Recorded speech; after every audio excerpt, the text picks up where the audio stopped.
Magandang umaga! Kumusta po? Narito po ulit ang update natin para sa lagay ng ating panahon. Ngayong umaga po ng May 25, 2025. Sa ngayon po ay iba't ibang weather system ang nakapaligid po dito sa ating bansa. Easterlies ang nakakaapekto sa silangan ng Luzon at Visayas.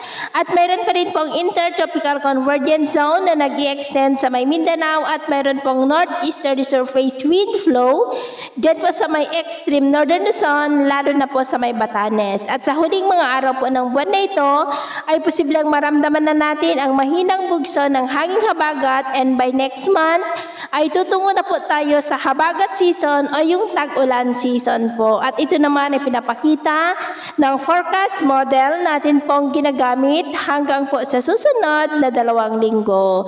At sa lagay ng ating panahon, ngayong madaling araw ay maulap ang kalangitan with isolated rain sa ilang bahagi po ng coastal areas ng Pangasinan, ilang bahagi ng Isabela, coastal areas ng La Union, silangan ng Cagayan, Batangas, ilang bahagi ng Laguna, Quezon, ilang bahagi ng Mimaropa, Antique, Capiz, Negros, Cebu, Bohol, ilang bahagi ng Leyte, Samar Provinces, Caraga, Davao Region at Zamboanga del Sur.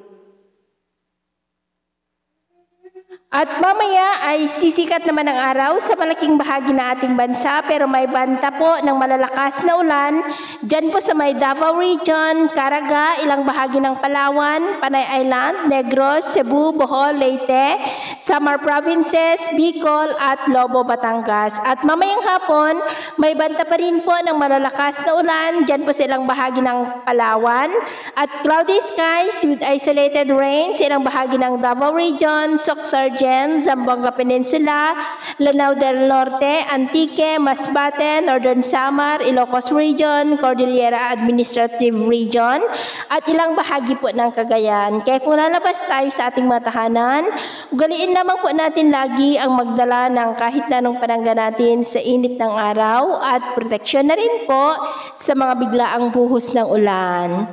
At sa atin naman pong mga baybayin, wala naman po tayong nakataas na namang gale warning signals, pero iba yung pag-ingat lamang po kung papalaot tayo para po mas makaiwas sa mga sakunang pangkaragatan.